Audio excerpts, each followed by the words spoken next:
கர்த்தருக்கு ஸ்தோத்திரம் உண்டாவதாக.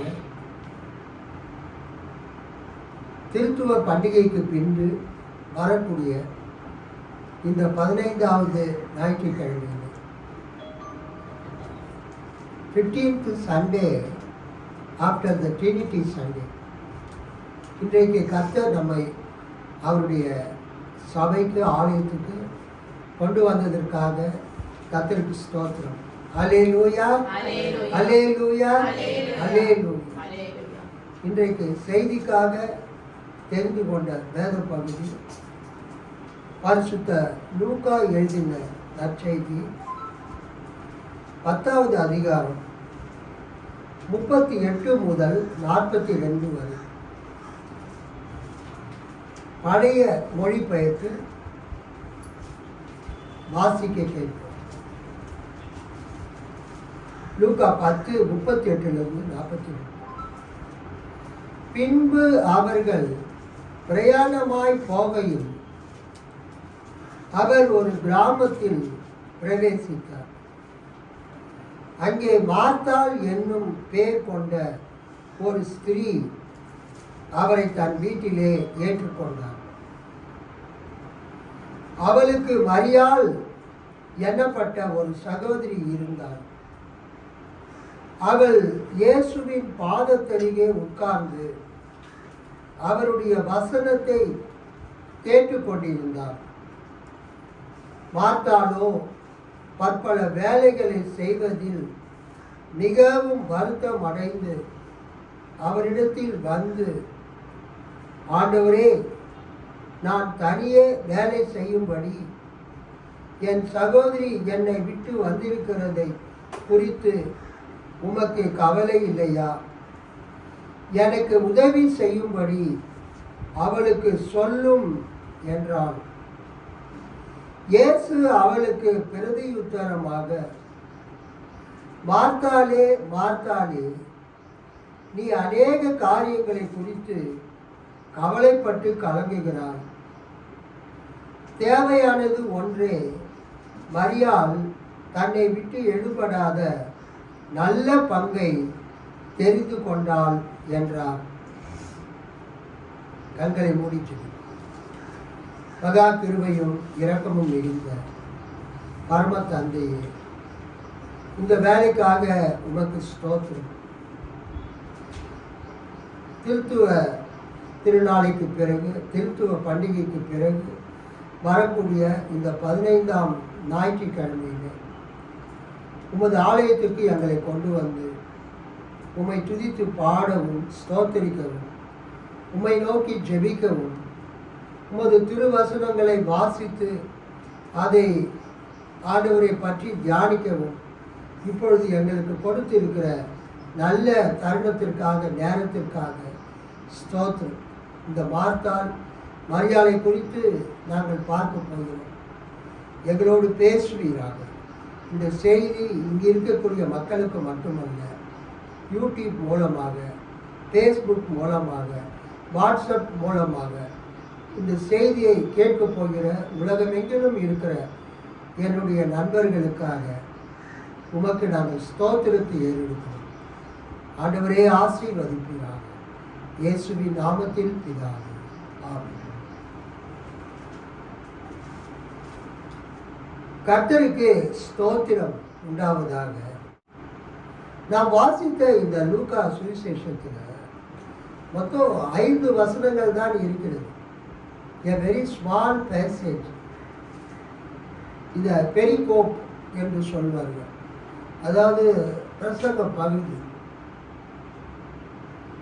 இந்த பேசேஜ், இந்த செர்மன் டெக்ஸ்ட் லூக்கா 10:38-42 5 வசனங்கள் தான் இருக்கிறது. அல்லேலூயா. ஆகவே நம்ம சீக்கிரமா இந்த பிரசங்கத்தை முடிச்சிடலாம். ஏன்னா ஒரு ஸ்மால் பேசேஜ். ஆனால் இதில் இருக்கக்கூடிய செய்திகள் மிகவும் முக்கியமானவை. கர்த்தருக்கு ஸ்தோத்திரம். நான் ஒரு ஆண்டவர் நிச்சயமாக நம் அனைவரோடும் பேசுவார். தொடர்ந்து நம்ம லூக்காவிலிருந்து தான் பிரசங்கம் பண்ணி கொண்டிருக்கிறோம். நீங்கள் பார்த்தீங்கன்னா ஆச்சரியப்படுவீங்க. சரி, 38வது வசனத்தில், பின்பு அவர்கள் பிரயாணமாய் போகையில் அவர் ஒரு கிராமத்தில் பிரவேசித்தார். அந்த கிராமத்தின் பெயர் இங்கு எழுதப்படவில்லை. 11:1, மரியாளும் அவள் சகோதரியாகிய மார்த்தாளும் இருந்த பெத்தானியா கிராமத்தில் உள்ளவனாகிய லாசரு என்னும் ஒருவன் வியாதிப்பட்டிருந்தான். பெத்தானியா 18வது வசனம், யோவான் 11:18. பெத்தானியாவும் எருசலேமுக்கு சமீபமாய் ஏறக்குறைய 2 மைல் தூரத்தில் இருந்தது.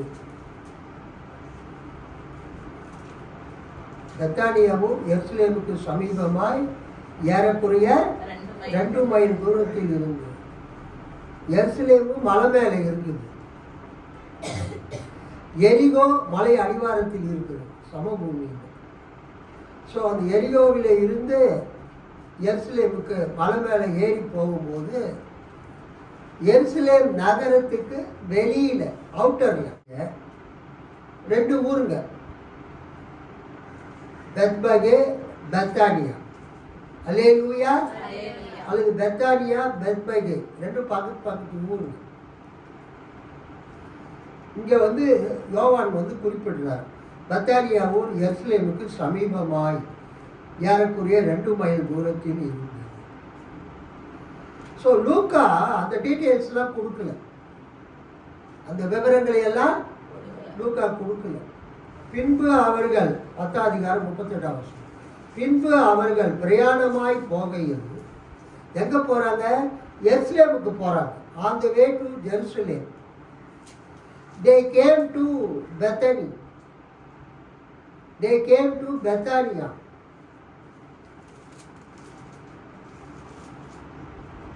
பெத்தானியா பேரில் ஒரு புகழ்பெற்ற புத்தக நிறுவனம் இருக்குது, பெத்தானி பப்ளிஷிங் ஹவுஸ். அல்லேலூயா.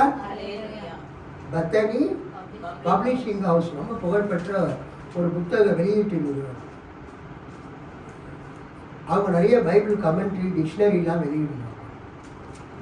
அந்த மார்த்தாள், மரியாள், லாசரு இருந்த அந்த பெத்தானியாவுக்கு போய் இயேசு அவங்களோட உரையாடல் நடத்தினது, கலந்துரையாடல் செய்தது, அங்கே அவங்களுக்கு பேசினது, அது எல்லாம் இயேசுவின் போதனைகளை குறிக்கிறதுனால அந்த பெத்தனி பப்ளிஷிங் ஹவுஸ் அமெரிக்காவில் இருக்குது. அவங்க அந்த நிறுவனத்துக்கு பெத்தானியா என்ற பெயரை வைத்திருக்கிறார். சரி, 38வது வசனம், பின்பு அவர்கள் பிரயாணமாய் போகையில் அவர் ஒரு கிராமத்தில் பிரவேசித்தார். அதாவது எருசலேமுக்கு இயேசு வரும்போது பெத்தானியாவில் என்ன பண்ணுறாரு? ஒரு ஸ்டாப். என்ன விஷயம்னா, ஃப்ளோட்டிங் பாப்புலர் எருசலேமுக்கு நிறைய யாத்திரிகர்கள், பில்கிரிம்ஸ்.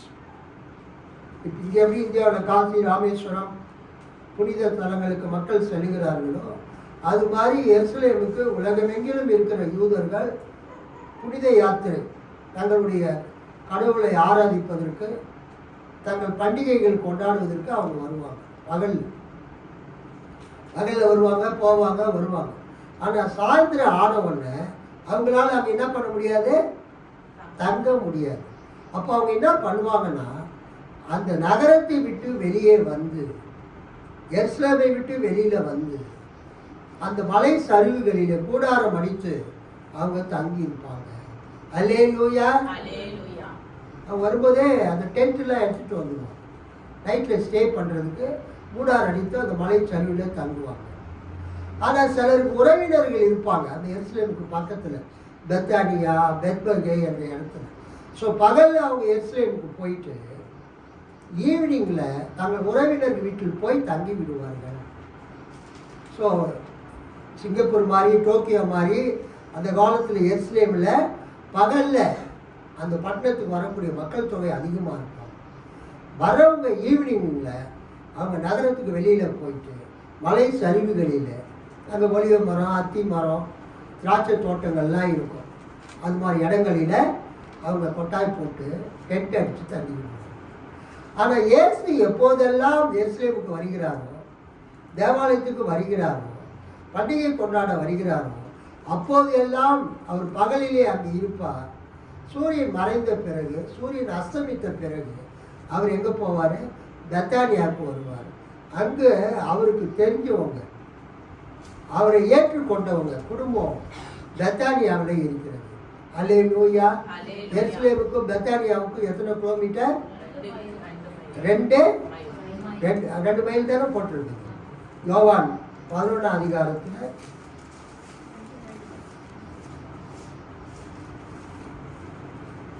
2 மைல். பெத்தானியா எருசலேமுக்கு சமீபமாக ஏறக்குறைய 2 மைல் தூரத்தில் இருந்தது. 2 மைல்ஸ். ஸோ அடிக்கடி இயேசு எருசலேமுக்கு வரும்போது அவருடைய ஊழியத்தில் நைட்டில் போய் பெத்தானியாவில் தான் தங்குவார். அந்த பெத்தானியாவில் வந்து மார்த்தாள் சகோதரி, பெரிய சகோதரி, இளைய சகோதரி மரியாள், அவருடைய சகோதரன் ஒருத்தர் இருந்தார், அவர் லாசு. ஸோ இந்த காலை நேரத்தில் இங்கே முதல் முறையாக நாம் என்ன பார்க்கிறோம்? இயேசு பின்பு அவர்கள் பிரயாணமாய் போகையில், எருசலேமை நோக்கி பிரயாணமாய் போகையில் அவர் ஒரு கிராமத்தில் பிரவேசித்தார். கிராமத்து பெயர் கொடுக்கப்படவில்லை. ஒரு கிராமத்தில் பிரவேசித்தார். அங்கே மார்த்தாள் என்னும் பெயர் கொண்ட ஒரு ஸ்திரீ அவரை தன் வீட்டிலே ஏற்றுக்கொண்டாள். அல்லேலூயா. கர்த்தருக்கு ஸ்தோத்திரம்.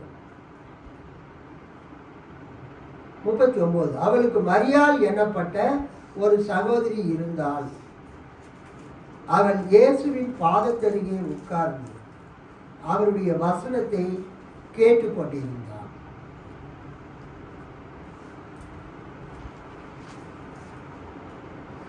மார்த்தாள் இயேசுவையும் அவருடைய சீடர்களையும்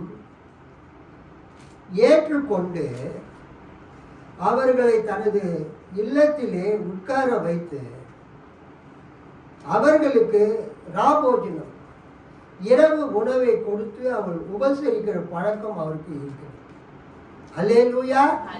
இதை நாம் இயேசுவினுடைய ஊழியத்தில் நம்ம பார்க்கலாம். ஸோ இயேசுவை அவள் ஏற்றுக்கொண்டாள். அதான் பாயிண்ட். அங்கே மார்த்தாள் என்னும் பெயர் கொண்ட ஒரு ஸ்திரீ அவரை தன் வீட்டிலே ஏற்றுக்கொண்டாள். பெத்தானியாவில் இருந்த அந்த மார்த்தாள் இயேசுவை ஏற்றுக்கொண்டாள். கைத்தட்டி ஆண்டவர் மகிமைப்பட்டார். இயேசுவையும் அவருடைய சீடர்களையும் அவள் என்ன செய்தாள்? ஏற்றுக்கொண்டாள். இன்னைக்கு இயேசுவினுடைய ஊழியக்காரர்களை யார் ஏற்றுக்கொள்கிறார்களோ அவர்கள் இயேசுவையும் அவருடைய சீடர்களையும் மார்த்தாள் ஏற்றுக்கொண்டதற்கு ஒரு அடையாளமாக இருக்கிறது. அல்லேலூயா. நீங்கள் இன்றைக்கு உங்களுடைய இல்லத்தில் ஊழியர்களை வரவேற்று அவர்களுக்கு நீங்கள் ஆகாரம் கொடுத்து அவர்களை உபசரிப்பது மார்த்தாள் மரியாள் இயேசுவை உபசரித்ததற்கு அடையாளம். அவரை தன் வீட்டிலே ஏற்றுக்கொண்டார். பொதுவாக இந்த மார்த்தாள் மரியாள் ஸ்டோரியில் எல்லாரும் மரியாதை தான் உயர்த்தி பேசுவாங்க. இல்லை, மார்த்தாளை விட மரியாள் தான் ரொம்ப நல்லவங்க அப்படின்னு நிறைய பேர் சொல்லுவாங்க. ஆனால் நீங்கள் பார்த்தீங்கன்னா 2 பேருமே இயேசுவை நேசிக்கிறவங்க தான். அல்லேலூயா. இதில் அதிகமாக நேசித்தவங்க குறைவாக நேசித்தவங்கன்னு யாரும் கிடையாது. ஃபர்ஸ்ட் பாயிண்ட்டு, இந்த மார்த்தாளை பற்றி நம்ம பார்க்கும்போது மார்த்தாள் லவ்ஸ் ஜீசஸ். மார்த்தாள் இயேசுவை நேசிக்கிறார். she loves his disciples. மார்த்தாள் இயேசுவினுடைய சீடர்களை நேசிக்கிறார். இன்னைக்கு மார்த்தாள் இருந்தால் மார்த்தாள் இயேசுவின் சபையை நேசிப்பாள். அல்லேலூயா சொல்லாமா? 2000 வருஷத்துக்கு முன்னால பெத்தானியாவுக்கு இயேசு வந்தபோது இயேசுவையும் அவருடைய சீடர்களையும் யார் ஏற்றுக்கொண்டது? மார்த்தாள். 2000 வருடத்துக்கு முன்பதாக பெத்தானியாவுக்கு இயேசு வந்தபோது இயேசு என்ன பண்ணாரு? இயேசு மார்த்தாள் வீட்டுக்கு போறாரு. அவரை மார்த்தாள் ஏற்றுக்கொண்டார். இயேசு மட்டுமா சிங்கிள் மேனா போனாரு? அவர் கூட 12 சீடர்கள். ஸோ இயேசுவும் அவருடைய 12 சீடர்களும், அந்த 12 சீடர்கள் மட்டும் இல்லை, நிறைய பெண்களும் அவர் கூட போனாங்க. லூக்கா 8ஆம் அதிகாரத்தில் பார்த்தீங்கன்னா இயேசுவோடு கூட பல பெண்களும் அவர் கூட போறாங்க. லூக்கா 8:1 பின்பு அவர் பட்டணங்கள் தோறும் கிராமங்கள் தோறும் பிரயாணம் பண்ணி தேவனுடைய ராஜ்யத்துக்குரிய நற்செய்தியை கூறி பிரசங்கித்து வந்தார். 12 அவருடனே கூட இருந்தார்கள். எத்தனை பேர் இருக்காங்க அவர் கூட? 12 சீடர்கள் இருக்கிறாங்க. கிராமங்கள் தோறும் பட்டணங்கள் தோறும் இயேசு போனார். அவர் பொல்லாத ஆவிகளையும் வியாதிகளையும் நீக்கி குணமாக்கின சில ஸ்திரீகளும் 7 பிசாசுகள் நீங்கின மகதலேனாள் எனப்பட்ட மரியாளும் ஏரோதின் காரியக்காரனான ஊசாவின் மனைவியாகிய யோவன்னாலும் சூசன்னாலும் தங்கள் ஆஸ்திகளால் அவருக்கு ஊழியம் செய்து கொண்டு வந்த மற்ற அநேகம் ஸ்திரீகளும் அவருடனே கூட இருந்தார்கள். ஸோ இயேசு இந்த பெத்தானியாவுக்கு லூக்கா 10ஆம் அதிகாரத்தில் ஒரு கிராமத்துக்கு போனாருன்னு தான் இருக்குது. அங்கே பெத்தானியா பேரே கொடுக்கப்படவில்லை, குறிப்பிடப்படவில்லை. ஆனால் இயேசு கூட வேற யாரும் போகலன்னு அர்த்தம் இல்லை. இயேசு போன போது 12 சீடர்களும் போனாங்க. அவருக்கு பணிவிடை செய்த, அவர் ஊழியத்தை தாங்கின பல சகோதரிமார்களும் பெண்களும் அவருக்கு கூட போயிருக்கலாம். அல்லேலூயா.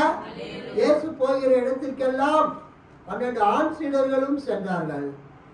இயேசுவுக்கு பணிவிடை செய்த, அவருடைய ஊழியத்தை தாங்கின பெண்களும் ஸ்திரீகளும் அவரோடு சென்றார்கள். ஸோ இந்த பெத்தானியாவுக்கு எத்தனை பேர் போனாங்கன்னு நமக்கு தெரியாது. நிறைய பேர் போயிருக்கலாம். இயேசு அவருடைய சீடர்கள் 12 பேர். அப்புறம் இந்த லூக்கா 8ஆம் அதிகாரத்தில் வரக்கூடிய 2-3 வரக்கூடிய சகோதரிமார்கள் இவங்க எல்லாம் போயிருக்கிறாங்க. கிட்டத்தட்ட ஒரு 20 பேருக்கு மேலே அந்த இடத்துல அவங்க போயிருக்கலாம். வந்தவங்க அத்தனை பேருக்கும் அவன் வரவேற்று அவங்களை உட்கார வச்சு, நம்ம டீலாம் கொடுக்குற மாதிரி, வெல்கமிங் ட்ரிங்க் கொடுக்குற மாதிரி அவங்களுக்கு என்ன கீர்த்தனை, டீலாம் குடிக்க கொடுத்து, அப்புறம் அவங்க வந்தவங்க எல்லாம் பசியாக வந்திருப்பாங்க, ரொம்ப தூரம் நடந்து வந்திருப்பாங்க, அவங்களுக்கு உணவு கொடுக்கணும். அவங்க சப்பாத்தி, அந்த குருமா மாதிரி அந்த சப்பாத்தி, அந்த திராட்சை ரசம் அதெல்லாம் தொட்டு சாப்பிட்ற மாதிரி அவங்க செஞ்சிட்டு இருப்பாங்க.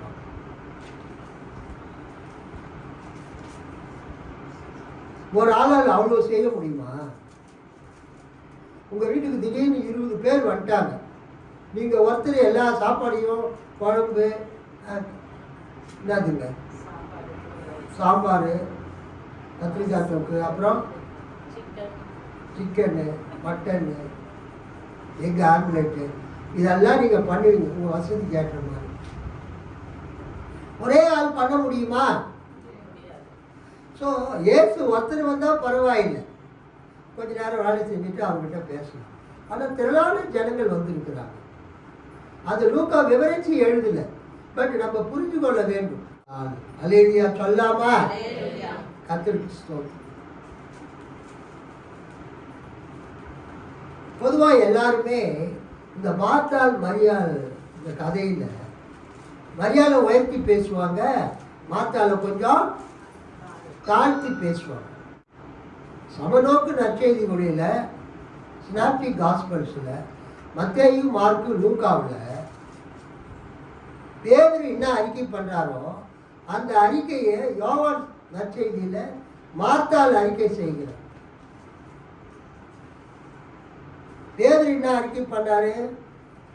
மார்க் 16:16, மத்தேயு 16:16. இயேசு கேட்கிறாரு 13ஆம் வசனம், மத்தேயு 16:13. பின்பு இயேசு பிலிப்பு செசரியாவின் திசைகளில் வந்தபோது தம்முடைய சீசரை நோக்கி, மனுஷகுமாரனாகிய என்னை ஜனங்கள் யார் என்று சொல்லுகிறார்கள் என்று கேட்டார். மனுஷகுமாரனாகிய இயேசு கிறிஸ்துவாகிய என்னை ஜனங்கள் யார் என்று சொல்லுகிறார்கள் என்று கேட்டார். பலர் கருத்து சொல்றாங்க.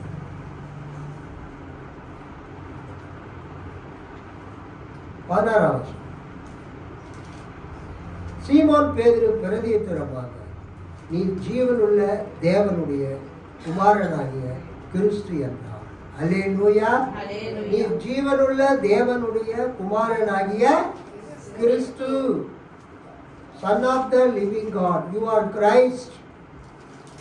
You are Messiah, the Son of the living God. ஜீவனுள்ள கடவுளுடைய குமாரனாகிய கிறிஸ்து.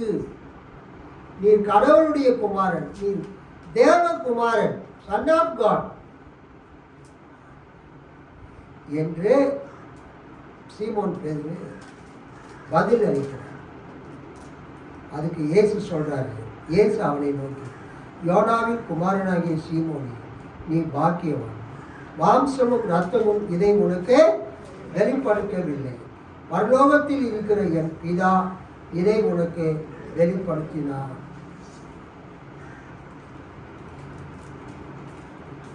இயேசு கிறிஸ்து தேவனுடைய குமாரன் என்பதை சீமோன் பேதுருக்கு யார் வெளிப்படுத்தினது? தேவன், பரலோகத்தில் இருக்கிற தேவன், என் பிதா இதை உனக்கு வெளிப்படுத்தினார். இயேசு கிறிஸ்து கடவுளுடைய மகன், இயேசு கிறிஸ்து தேவனுடைய குமாரன், இயேசு கிறிஸ்து சன் ஆஃப் காட்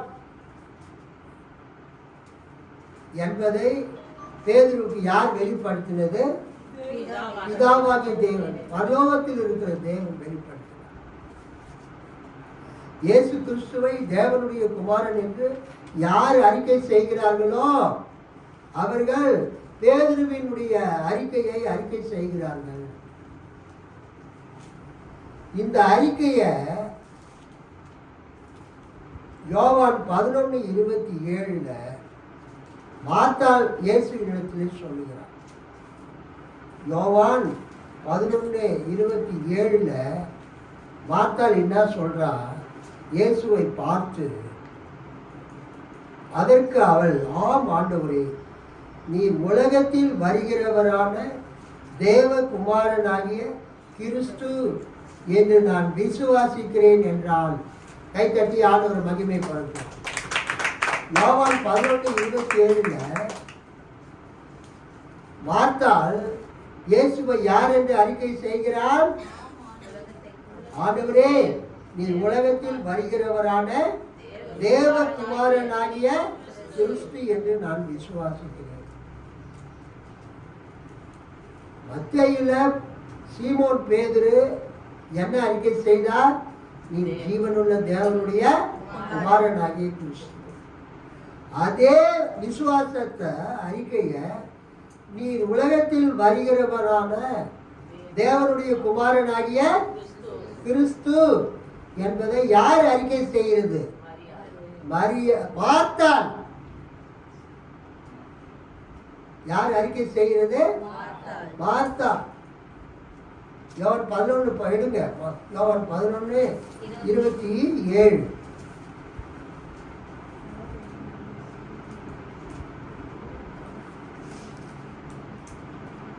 24 படம் 23.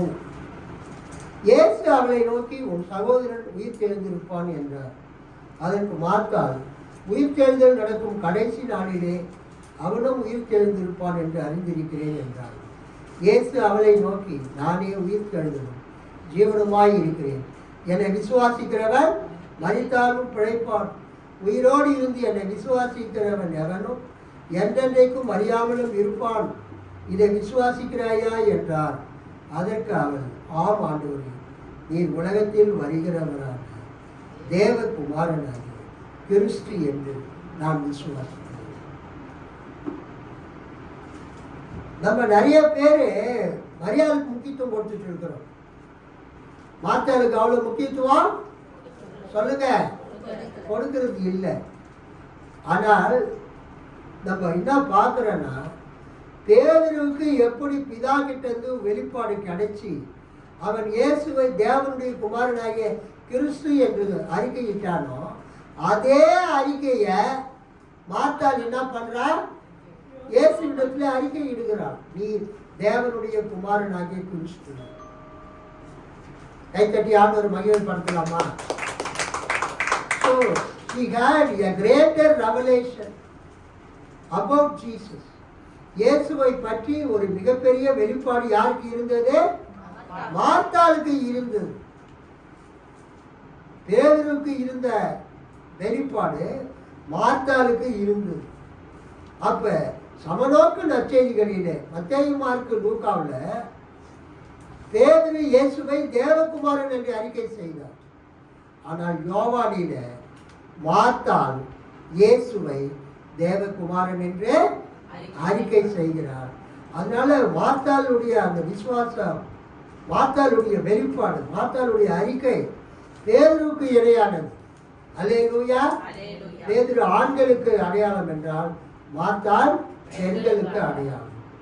சரி, அடுத்து இங்க அவன் என்ன பண்றான்னா, 40வது வசனம், மார்த்தாளோ பற்பல வேலைகளை செய்வது மிகவும் வருத்தம் அடைந்து அவரிடத்தில் வந்து, ஆண்டவரே, நான் தனியே வேலை செய்யும்படி என் சகோதரி என்னை விட்டு வந்திருக்கிறதை குறித்து உமக்கு கவலை இல்லையா? எனக்கு உதவி செய்யும்படி அவளுக்கு சொல்லும் என்றால். ஒரு அல்லேலூயா சொல்லாமா? 40வது வசனம், மார்த்தாளும் பற்பல வேலைகளை செய்வதில் மிகவும் வருத்தம் அடைந்து. ஏற்கனவே சொல்லிட்டேன், இயேசு வந்திருக்கிறார், 12 சீடர்கள் வந்திருக்கிறார்கள், இயேசுவை பின்பற்றின சகோதரிமார்கள் வந்திருக்கிறாங்க. ஏறத்தாழ ஒரு கிட்டத்தட்ட ஒரு 20 பேர் கிட்டத்தட்ட அந்த பெத்தானியாவில் அந்த மார்த்தாள் மரியாள் வீட்டுக்கு வந்திருக்கிறாங்க. அவங்க வந்து எல்லாருமே எங்கே உட்காந்துட்டாங்க? சோஃபாவில் உட்காந்துட்டாங்க, சேரில் உட்காந்துட்டாங்க. அல்லேலூயா. ஜஸ்ட் இமேஜின், ஒரு 20 பேர் உங்கள் வீட்டுக்கு வந்துட்டா நீங்கள் டீ காஃபி போடுவீங்க, பிஸ்கட் கொடுப்பீங்க, மிக்சர் கொடுப்பீங்க, அல்லது கேக் ஏதாவது கொடுப்பீங்க, சாப்பிட்டுட்டு பேசிட்டு இருங்க, போய் சமையல் பண்ணுங்க. இந்த அம்மா மார்த்தாள் இயேசுவையும் 12 சீடர்களையும் இயேசு பின்பற்றின சகோதரிமார்களையும் உட்கார வச்சுட்டு அவங்க அங்கேருந்து சோஃபாவிலையோ பெஞ்சிலேயோ அல்லது ஸ்டூல்களிலோ உட்கார்ந்து இருக்கிறாங்க. ரவுண்டா வெல்கம் ஜூஸ் ஏதாவது கொடுத்துருப்பாங்க வீட்டுக்கு வந்தவங்களுக்கு குடிக்கிறதுக்கு, அதை குடிச்சிட்டு உட்காந்துட்டு இருப்பாங்க. இந்த மார்த்தாள் போயிட்டு வேலை செஞ்சுட்டு இருப்பாங்க. அவன் என்ன எதிர்பார்க்குறா? தன்னுடைய சகோதரி யாரு? மரியாள் வந்து என்ன பண்ணணும்? தனக்கு உதவி செய்யணும் என்று சொல்லி அவள் எதிர்பார்க்கிறாள். மரியாளே ஏஞ்சி போய் அக்காவுக்கு உதவி செய்யணும்னு எதிர்பார்க்கிறாள். சில சகோதரி எல்லாம் கெஸ்ட்டுங்க, நம்ம அவங்களுக்கு விருந்து கொடுக்கிறோம். we become the host. ஹோஸ்ட்னா விருந்தளிப்பவர், விருந்தினர்னா கெஸ்ட். ஒரு 20 விருந்தினர்கள் வந்திருக்கிறாங்க. அவங்களுக்கு ஹோஸ்ட் ஆகிய விருந்து அளிப்பவராகிய மரியாள் தனியா வேலை செஞ்சுட்டு இருக்கிறா. அவன் சொல்றா இயேசுகிட்ட, நான் மட்டும் கஷ்டப்பட்டு இருக்கிறேன், கொஞ்சம் மரியாதைய என்ன பண்ணுங்க, என் தங்கச்சிய சமையல் அறைக்கு அனுப்புங்க. ஃபர்ஸ்ட் மார்த்தாள் செய்கிறது டியூட்டி ஆஃப் எ ஹோஸ்ட். ஒரு விருந்து அளிப்பவர் செய்ய வேண்டிய கடமையை அவள் செய்கிறார். போய் சமையல் கட்டில் எல்லா சாப்பாடு, சப்பாத்தி, பூரி, நீங்கள் சொன்ன மாதிரி சாம்பார், அப்புறம் கூட்டு, பொரியல், அப்பளம் நம்ம தமிழ் ஆகாரம் மாதிரி அவங்க ஆகாரத்தை அது செய்யணும். அவன் மட்டும் தனியாக கஷ்டப்படுறான். அவன் யோசிக்கிறான். இந்த நேரம் பார்த்து இயேசு வந்துட்டாரு, சீடர்கள் வந்து விட்டாங்க, கூட நிறைய சகோதரிமார்கள் வந்து விட்டாங்க, எல்லா வேலையும் நம்மளே செய்யணும். ஒரு வேளை நான் எடுத்தது ராங் டெசிஷனா, இயேசுவை வீட்டுக்கு வரலாமா அப்படின்னு கேட்கும்போது, ஐயா வீட்டில் தம்பி இல்லை, அண்ணன் இல்லை, பெரியவங்க யாரும் இல்லை, நீங்கள் போயிட்டு வாங்க, அடுத்த முறை பார்க்கலாம் அப்படின்னு சொல்லி அனுப்பிச்சிருக்கலாம் இல்லை இல்லை. ஆனால் மார்த்தாள் அதை பண்ணலை. மார்த்தா என்ன பண்ணா, இயேசுவை ஏற்றுக்கொண்டாள். அல்லேலூயா, இயேசுவை ஏற்றுக்கொண்டாள். மார்த்தாள் இயேசுவை வரவேற்றது ஒரு தவறான முடிவா? இல்லை. விருந்தினர்களை வரவேற்பதற்கு அவள் ஆகாரத்தை எல்லாம் ஏற்பாடு செய்தது தவறான முடிவா? இல்லை. அல்லேலூயா. சில நேரத்தில் ஊழியக்காரங்களுக்கு இது மாதிரி பிரச்சனை வரும். அவங்களுக்கு உதவி செய்யறதுக்கு யாருமே இருக்க மாட்டாங்க. அல்லேலூயா. அது மாதிரி நேரத்தில் அவங்க ஆண்டவர்கிட்ட போய் என்ன பண்ணுவாங்க, கம்ப்ளைண்ட் பண்ணுவாங்க. ஆண்டவரே, நான் தனியாக இருக்கிறேனே, எனக்கு உதவி செய்யறதுக்கு யாருமே இல்லையே. கர்த்தருக்கு ஸ்தோத்திரம். இங்கு மார்த்தாள் அதைத்தான் சொல்லுகிறார். ஆண்டவரே, நான் தனியே வேலை செய்யும்படி என் சகோதரி என்னை விட்டு வந்திருக்கிறது குறித்து உமக்கு கவலை இல்லையா? எனக்கு உதவி செய்யும்படி அவளுக்கு சொல்லும் என்றால். அப்போ அந்த மரியாள் என்ன பண்ணிட்டு இருந்தா? 39. அவளுக்கு மரியாள் எனப்பட்ட ஒரு சகோதரி இருந்தார். அவள் இயேசுவின் பாதத்தருகே உட்கார்ந்து அவருடைய வசனத்தை கேட்டுக்கொண்டிருந்தார். மார்த்தாள் இயேசு இடத்துல தன் சகோதரியை பற்றி புகார் அளிக்கிறார். என்ன பண்றாரு? கம்ப்ளைண்ட் பண்றாங்க. அந்த நேரத்தில் அந்த மரியாள் என்ன செய்யறாங்க? அவள் இயேசுவின் பாதத்தருகே உட்கார்ந்து அவருடைய வசனத்தை கேட்டு கொண்டிருந்தார். ஜஸ்ட் இமேஜின் பண்ணி பாருங்க. அந்த மார்த்தாள் மரியாள் வீடு ஒரு கால் மாதிரி இருக்குதுன்னு வச்சுக்கோங்க. நம்ம உட்காந்துருக்கோம். இயேசு ஒரு இடத்துல சேர் போட்டு உட்கார வச்சிருக்கோம். சுத்தீரியம் சோஃபா சேர் மாதிரி இருக்குது. சீஷர்கள்லாம் அங்கே உட்காந்துடுறாங்க. இயேசு கூட வந்த அந்த அவரை பின்பற்றக்கூடிய சகோதரிமார்களும் இருந்த ஸ்டூலில் பெஞ்சில் உட்காந்துடுறாங்க. இந்த மரியாதை உட்கார்றதுக்கு என்ன இல்லை? இடம் இல்லை. ரெண்டாவது எல்லா ஆம்பளைங்களாம் இருக்கிறாங்க, பெண்கள் தனியாக இருக்கிறாங்க. அப்போ இந்த மரியாள் என்ன செய்கிறாள்? நேராக போய் இயேசுவின் பாதத்தருகே உட்கார்ந்து கொண்டு இயேசு பேசுகிறதை, இயேசு போதிக்கிறதை கவனித்து கேட்கிறாள். கைத்தட்டி ஆண்டவர் மகிழ்ச்சி. அவளுக்கு மரியாள் எனப்பட்ட ஒரு சகோதரி இருந்தால், அவள் இயேசுவின் பாதத்தருகே உட்கார்ந்து அவருடைய வசனத்தை கேட்டு கொண்டிருந்தாள். ஏதோ எல்லா சேர்லையும் இயேசுவின் சீடர்கள் உட்கார்ந்து இருக்கிறாங்க. சோஃபாவில் இயேசுவோட ஒரு சகோதரிகள் உட்கார்ந்துட்டு இருக்கிறாங்க. இந்த மரியாள் உட்கார்றதுக்கு இடம் இல்லை. அதனால தரையில் இயேசுவின் பாதத்துக்கிட்ட அந்த மரியாள் உட்கார்ந்து இயேசுவின் வார்த்தைகளை கேட்டுக்கொண்டிருந்தாள் அப்படின்னு யூஸ்வலாக நம்ம நினைப்போம். ஆனால் அப்படி நினைக்கக்கூடாது. அல்லேலூயா. அங்கே இருக்கிற அர்த்தம் வேற. யூஸ்வலாக நம்ம நினைக்கிறது, பெரியவங்களாம் சேரில் உட்காந்துருக்குறாங்க, சின்ன பிள்ளைங்க எங்கே உட்காந்துருக்குறீங்க? கீழே உட்காந்துருக்குறீங்க. நம்ம சர்ச்சில் எல்லாருக்குமே சேர் போடணும் தான் எனக்கு ஆசை. ஆனால் சிலர் கீழே உட்காரணும்னு நீங்கள் விரும்புகிறீங்க. அதனால நான் என்ன பண்ணல, ஃபுல்லாகவே சேர் போடல. நீங்கள் விரும்புனீங்கன்னா எல்லாருக்கும் சேர் போட்டேன். மரியாதை அங்கே இயேசுவின் பாதத்திலே அவர் தரையில் உட்கார்ந்து அவருடைய போதகத்தை கேட்டுக்கொண்டே இருக்கிறார். இயேசுவின் பாதத்தருகே உட்கார்ந்து அவருடைய வசனத்தை கேட்டுக்கொண்டிருந்தார். அது அது எதுக்கு அடையாளம்னா, மரியாள் இயேசுவினுடைய ஒரு சீஷியாக மாறிவிட்டால். கைத்தட்டி ஆண்டவர் மகிழ்ப்பார். இயேசுவின் காலத்தில் ஒரு போதகர் போதிக்கும் பொழுது யூத மத ரபிமார்கள், இயேசுவின் காலத்தில் பழைய ஏற்பாட்டுக்கும் புதிய ஏற்பாட்டுக்கும் இடையில பல யூத மத குருமார்கள் ரபிமார்கள் இருந்தாங்க. ஷம்மாய், கில்லல், கமாலியேல் போன்ற பெரிய பெரிய யூத மத ரபிமார்கள் குருமார்கள் இருந்தார்கள். யூத ரபிமார்கள் ஷம்மாய், கில்லல், கமாலியேல்.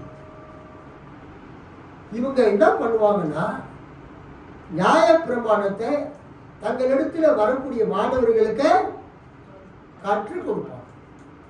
இந்த ஷம்மாய், கில்லல், கமாலியல் ஆகியோர் நியாயப்பிரமாணத்தை, மோசே நியாயப்பிரமாணத்தை கற்றுக்கொள்ளும்படியாக தங்களிடத்தில் வரக்கூடிய மாணவர்களுக்கு யூத மத போதனையை என்ன செய்வாங்க? கற்றுக் கொடுப்பாங்க. அப்போ மாணவர்கள் எல்லாரும் எங்க உட்காருவாங்கன்னா, தங்களுடைய குருமாருடைய பாதத்தில் உட்காருவாங்க. கை கட்டி ஆதரவு மகிழ்ப்பாங்க. எல்லாம் உட்காருமா.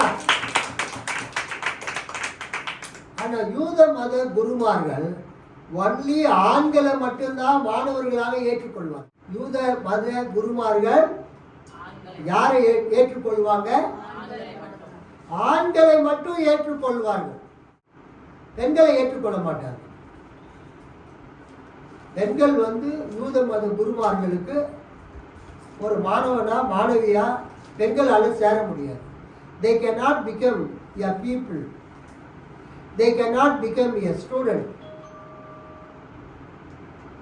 They cannot become a disciple of a Jewish rabbi. யூத மத குருவாக குரு கிட்ட பெண்கள் என்னவா சேர முடியாது? ஸ்டூடெண்டா சேர முடியாது. ஒன்லி ஜென்ஸ் தான் சேர முடியும். ஆனா இயேசு பார்த்தீங்கன்னா, இயேசு கிட்ட ஆண்களும் பெண்களும் அவரை பின்பற்றினார்கள். அவருடைய அப்போஸ்தலர்களை இயேசு ஏற்படுத்துகிறார், ஆண்கள். ஆனா அவரை ஃபாலோ பண்ண குழுவில், பின்பற்ற குழுவில் ஆண்களும் இருந்தாங்க, பெண்களும் இருந்தாங்க. ஸோ இந்த மரியாள் இயேசுவுக்கு ஒரு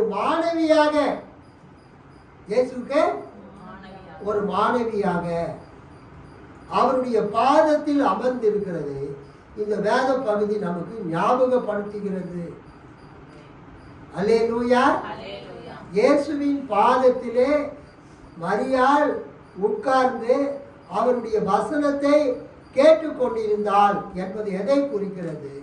ஒரு மாணவியாக, ஒரு பீப்புள், ஒரு ஸ்டூடெண்டாக, ஒரு டிசைபிளாக, ஒரு சீர்ஷியாக மரியாள் இயேசுவின் பாதத்திலே உட்கார்ந்து கொண்டிருக்கிறார். அதுக்கு 2 வசனங்களை வாசிக்கிறேன்.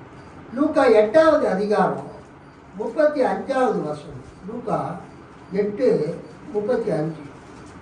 அப்பொழுது சம்பவித்ததை பார்க்கும்படி ஜனங்கள் புறப்பட்டு இயேசுவின் இடத்தில் வந்து, பிசாசுகள் விட்டு போன மனுஷன் வஸ்திரம் தரித்து இயேசுவின் பாதத்தருகே உட்கார்ந்து புத்தி தெரிந்திருக்கிறதை கண்டு பயந்தார்கள். கவனிங்க, அந்த லேகியோன் பிசாச துரத்தின பிறகு அந்த பிசாசுகள் நீங்கின அந்த மனிதன் எப்படி இருக்கிறார்? வஸ்திரம் தரித்து இயேசுவின் பாதத்தருகே உட்கார்ந்து புத்தி தெரிந்திருக்கிறதை கண்டு பயந்தார்கள். இயேசுவின் பாதத்தருகே உட்கார்ந்து, இங்க மரியாள் எப்படி உட்கார்ந்துட்டு இருக்கிறாங்க? இயேசுவின் பாதத்தருகே உட்கார்ந்து. இயேசுவின் பக்கத்தில் உட்கார்ந்து நம்ம படிக்கிறோம்.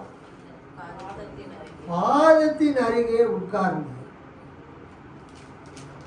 குருவானவர் ஆசனத்தில் அமர்ந்திருக்கிறார். அவருடைய மாணவர்கள் மாணவிகள் சீடர்கள் சீஷிகள் அவர் பாதத்திலே அமர்கிறார்கள். இங்கு அந்த லேகியோன் பிசாசு துரத்தின பிறகு அந்த பிசாசுகள் நீங்கின அந்த மனிதன் இயேசுவுக்கு சீடன் ஆகிவிட்டான். நான் உம்மை பின்பற்றி வர எனக்கு உத்தரவு கொடும் என்று கேட்கிறான். I want to become your disciple. இயேசு சொல்றாரு, என்னை நீ இப்போ பின்பற்றி வராது, கர்த்தர் உனக்கு இறங்கி செய்ததை. இயேசு அவனை நோக்கி, நீ உன் வீட்டுக்கு திரும்பி போய் தேவன் உனக்கு செய்தவைகள் எல்லாம் அறிவி என்று சொல்லி அவனை அனுப்பிவிட்டார். அந்தபடி அவன் போய் இயேசு தனக்கு செய்தது எல்லாம் பட்டணத்தில் எங்கோ he wanted to be with Jesus. இயேசுவை பின்பற்ற அவன் விரும்பினான். லேகியோன் பிசாசு துரத்தப்பட்டவன். அதுக்கு அர்த்தம் இயேசுவினுடைய சீடனாக எங்க போனாலும் அவனை பின்பற்ற விரும்பினான். ஆனால் இயேசு அவனுக்கு ஒரு ஊழியத்தை கொடுத்து, நீ போய் ஒரு சுவிசேஷ வேலையை செய், என்னை பற்றி கர்த்தர் உனக்கு செய்ததை அந்த தெக்கப்போலி பட்டணத்தில், கெதரேனே அந்த நகரங்களில், கெரசேனே நகரங்களில் போய் அறிவி அப்படின்னு சொல்றார். இங்க நம்ம என்ன பார்க்கிறோம் என்றால், இயேசுவை குருவாக ஏற்றுக்கொண்டவர்கள், இயேசுவுக்கு தங்களை அர்ப்பணித்தவர்கள் எங்க உட்கார்ந்துட்டு இருப்பாங்க? அவர் பாதத்தில் உட்கார்ந்து. அதுக்கு என்ன அர்த்தம்? நாங்கள் இயேசுவை எங்கள் போதகராக ஏற்றுக்கொண்டிருக்கிறோம், நாங்கள் இயேசுவுக்கு சீடனாக மாறிவிட்டோம் என்பதை அவர்கள் அறிவிக்கிறார்கள். இயேசுவின் பாதத்தருகே உட்கார்ந்து. இதே வார்த்தையை பவுல் சொல்லுகிறதை நாம் பார்க்கிறோம். அப்போஸ்தலர் 22:3. அப்போஸ்தலர் 22:3 பவுல் சொல்வார், நான் யூதன், சிலிசியா நாட்டில் உள்ள தர்சு பட்டணத்திலே பிறந்து இந்த எருசலேம் நகரத்திலே கமாலியேலின் பாதத்தருகே வளர்ந்து. யாருடைய பாதத்தருகே? கமாலியேல். அவர் ஒரு ஜூவிஷ் ராபாய், ஒரு மிகப்பெரிய யூத மத போதகர் பவுல் காலத்தில். கமாலியேலின் பாதத்தருகே வளர்ந்து முன்னோர்களின் வேத பிரமாணத்தின்படி திட்டமாய் போதிக்கப்பட்டு, இன்றைய தினம் நீங்கள் எல்லாரும் தேவனை குறித்து வைராக்கியம் உள்ளவர்களாய் இருக்கிறது போல நானும் வைராக்கியம் உள்ளவனாய் இருக்கிறேன். கமாலியேலின் பாதத்தருகே வளர்ந்து. ஸோ யூத மத ரபிமார்களுடைய போதனைகளை கற்றுக்கொள்ளுகிறவர்கள் அவர்களுக்கு சீடர்களாக மாறுவார்கள். அவங்க எங்க கற்றுக்கொள்ளுவாங்க? பாதத்தருகே. யூஸ்வலா அவங்க ஒரு ரெசிடென்சியல் ஸ்கூல் மாதிரி, குருகுலம் மாதிரி, ஒரு யூத ரபிகிட்ட கற்றுக்கொள்ளுகிறவர்கள் அவர்கிட்ட அவருடைய வீட்டிலேயே தங்கி அவருக்கு எல்லா பணிவிடையும் செய்து அவர் கூடவே இருந்து அந்த பயிற்சி முடிகிற வரைக்கும் 3 வருஷமோ 4 வருஷமோ 5 வருஷமோ பயிற்சி முடிகிற வரைக்கும் எல்லாவற்றையும் கற்று தேர்ந்த பிறகு அவர் அவங்களுக்கு ஒரு ஆர்டினேஷன்லாம் கொடுத்து, அல்லேலூயா, நம்ம பைபிள் காலேஜ் நடத்தி ஆர்டினேஷன் கொடுக்குற மாதிரி ஆர்டினேஷன்லாம் கொடுத்து யூத மதத்தை போதிக்கிற ஒரு குருவாக அனுப்புவார். பவுல் சொல்றாரு, நான் கமாலியேலின் பாதத்தருகே வளர்க்கப்பட்டேன். மரியாள் இயேசுவின் பாதத்தருகே அமர்ந்து அவருடைய வசனத்தை கேட்டுக்கொண்டிருந்தார். அது எதுக்கு அடையாளம்? இயேசுவுக்கு ஒரு சீஷியாக மரியாள் மாறிவிட்டாள்.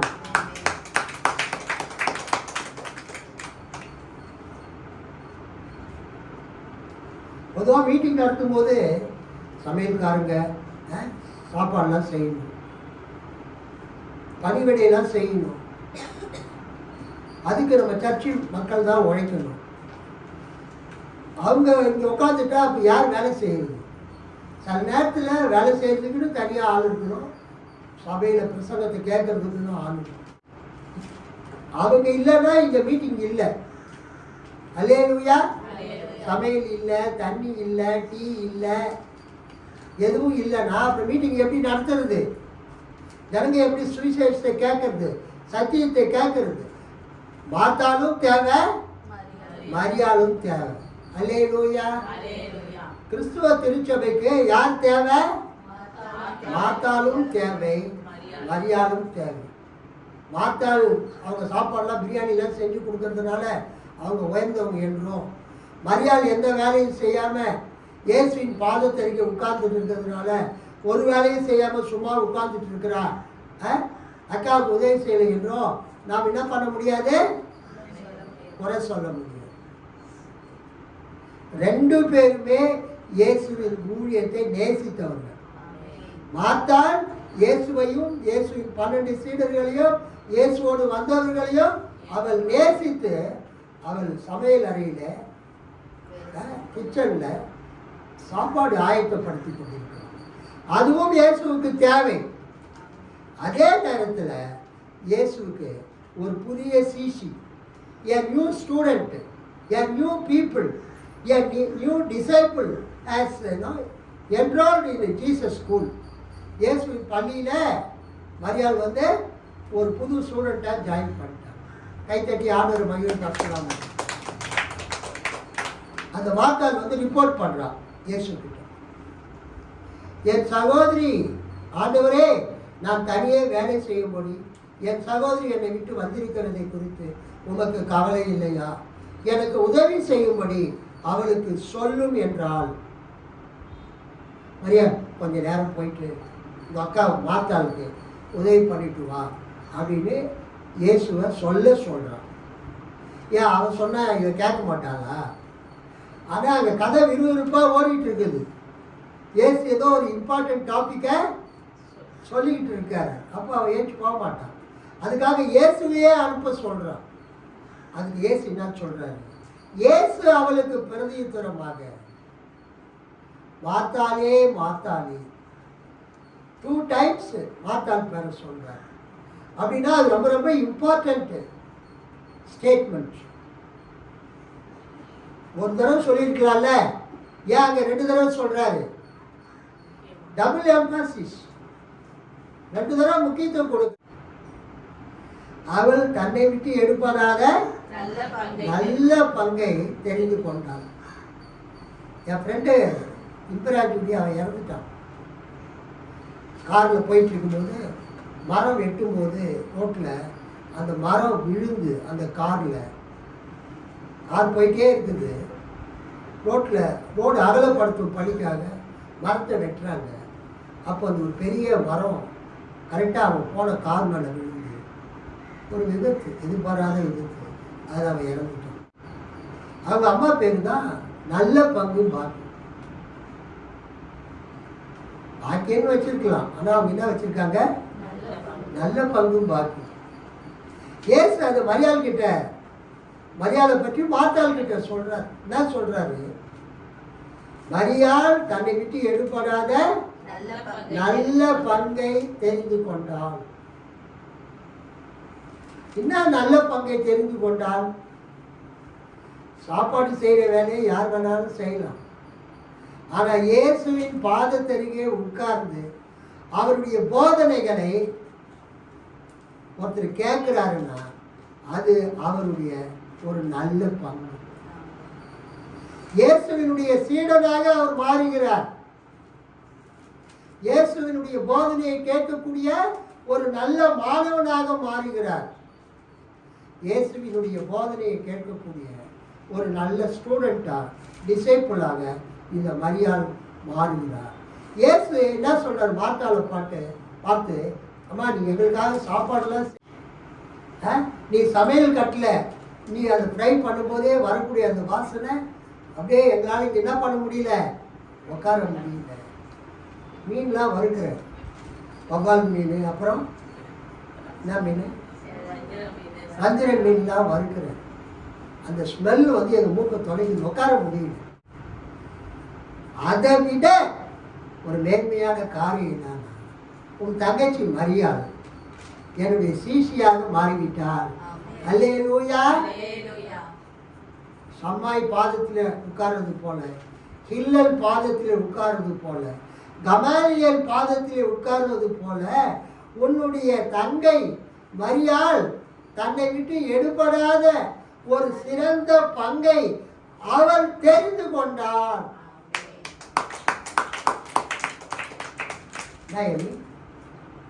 She has chosen to become my disciple.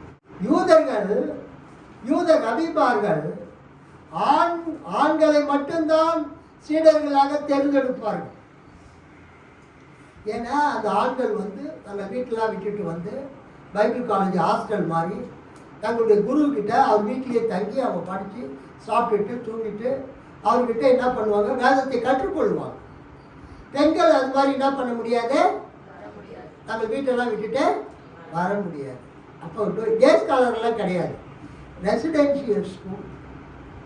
ஆனால் இயேசு சொல்கிறாரு, today your sister Mary has become my disciple. எனக்கு பிரியாணி செஞ்சு கொடுக்குற, சாப்பாடு செஞ்சு கொடுக்குற உன்னை விட எனக்கு என்ன சந்தோஷம்னா, உன்னுடைய தங்கச்சி மரியாள் எனக்கு என்னவாயிட்டா, சீசியா மாறிட்டா, ஸ்டூடெண்டா மாறிட்டா, பீப்புளா மாறிட்டா, லேர்னரா மாறிவிட்டாள். மத்தேட்டஸ் சீசன் சிசி என்ற வார்த்தைக்கு இங்கிலீஷில் டிசைபிள். அந்த டிசைபிள் என்ற வார்த்தைக்கு கிரேக்க வார்த்தை மத்தேட்டஸ். மத்தேட்டஸ் என்றால் பீப்புள், லேர்னர், டிசைபிள். சீசன் என்ற வார்த்தைக்கு இங்கிலீஷில் என்ன, டிசைபிள். அதுக்கு கிரேக்க வார்த்தை என்ன, மத்தேட்டஸ். MATHETES, மத்தேட்டஸ். மத்தேட்டஸ் என்ற வார்த்தைக்கு, கிரேக்க வார்த்தைக்கு கரெக்ட் மீனிங், ஆக்சுவல் மீனிங் என்னன்னா லேர்னர், பீப்புள், டிசைபிள்.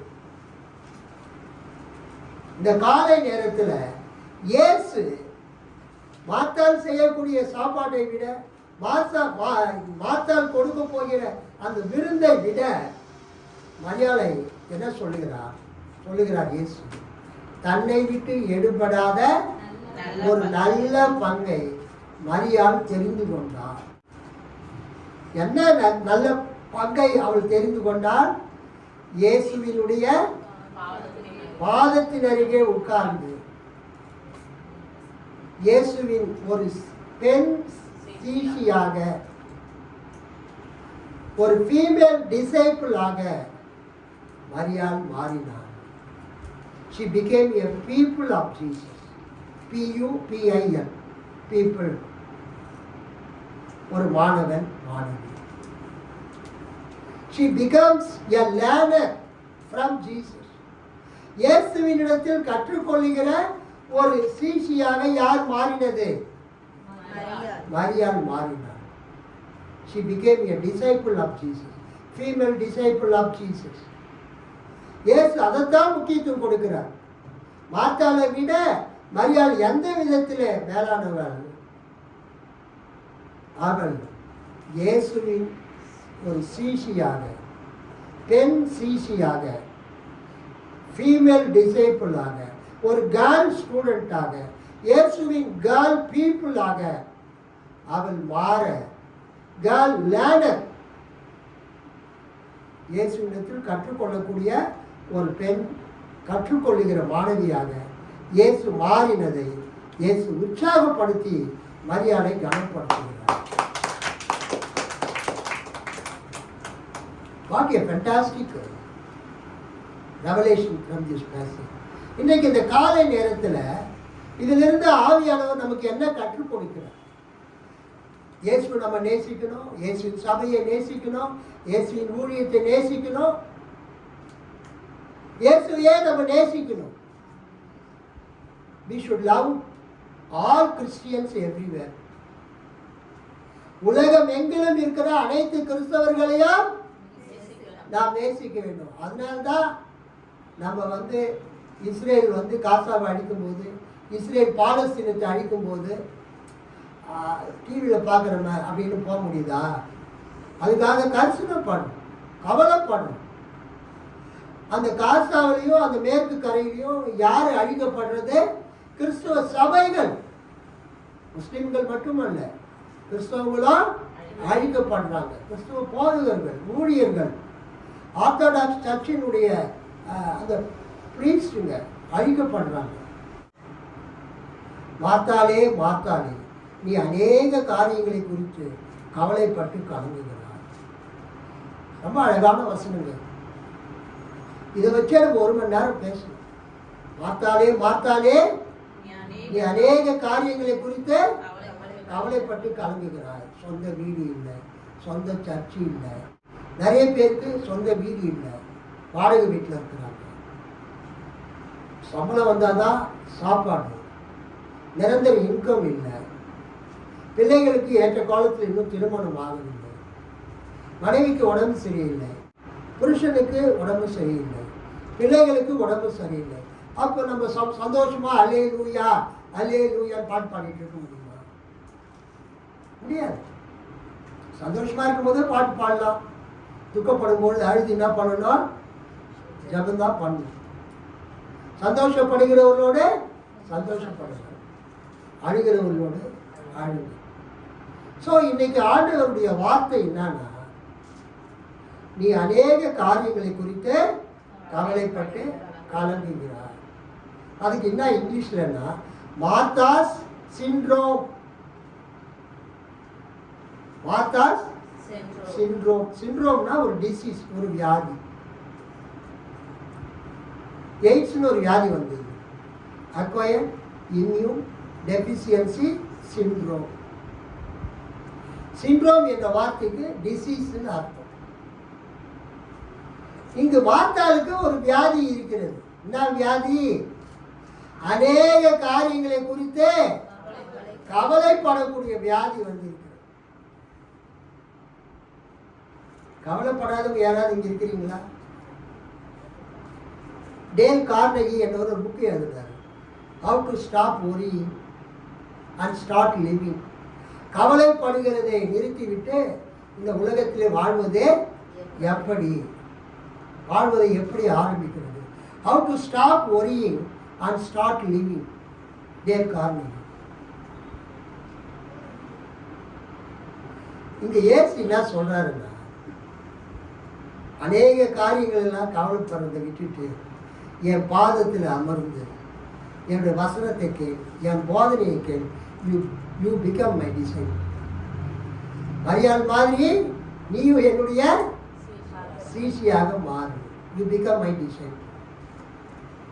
அதைத்தான் இயேசு இங்கு சொல்றார். மாத்தா, நீ அநேக காரியங்களை பற்றி கவலைப்பட்டுக்கிட்டே இருக்கிற. You are worrying about many things. தேவையானது ஒன்றே. அல்லேலூயா. மரியாள் தன்னை விட்டு எடுபடாத நல்ல பங்கை தெரிந்து கொண்டார். நல்ல பங்கு என்றால் என்ன? இயேசுவின் சீடராக மாறுவதுதான். இயேசுவை குருவாக ஏற்றுக்கொண்டு இயேசுவினுடைய போதனைகளை கேட்டு அவருடைய பாதத்தில் உட்கார்ந்து போதனைகளை கேட்டு இயேசுவின் சீடனாக மாறி அவரை பின்பற்றுவதுதான் நல்லது. அதுதான் நல்ல பங்கு. நான் சொன்னல, என் ஃப்ரெண்டு அம்மாவுக்கு நல்ல பங்கு பாக்கியம். அதுக்கு என்ன மீனிங்னா, அவங்க இயேசுவினுடைய ஒரு சீஷியாக மாறிவிட்டார்கள். அல்லேலூயா. அந்த பாக்கியத்தை அவங்க பெற்றுக்கொண்டாங்க. She embraced Christianity. She became a Christian. இந்த காலை நேரத்தில் இன்னைக்கு ஆண்டவர் உங்களுக்கு சொல்லுகிறது அதுதான். பல காரியங்களை குறித்து நீங்க கவலைப்பட்டாலும் இயேசு சொல்றாரு, கவலைப்படாதீங்க. அந்த கவலையெல்லாம் உங்களை விட்டு அகற்றி விடுங்க. என் பாதத்தை அன்றைக்கு வந்து என் பாதத்திலே உட்கார்ந்து என்னிடத்திலே கற்றுக்கொள்ளுங்க. நான் உங்கள் பிரச்சனைகளை தீர்ப்பேன். நான் உங்களுக்கு ஒரு வழியை காட்டுவேன். உங்களை ஆசீர்வதிப்பேன். உங்கள் தேவைகளை சந்திப்பேன். உங்கள் வாழ்க்கையில் அற்புதங்களை செய்வேன்.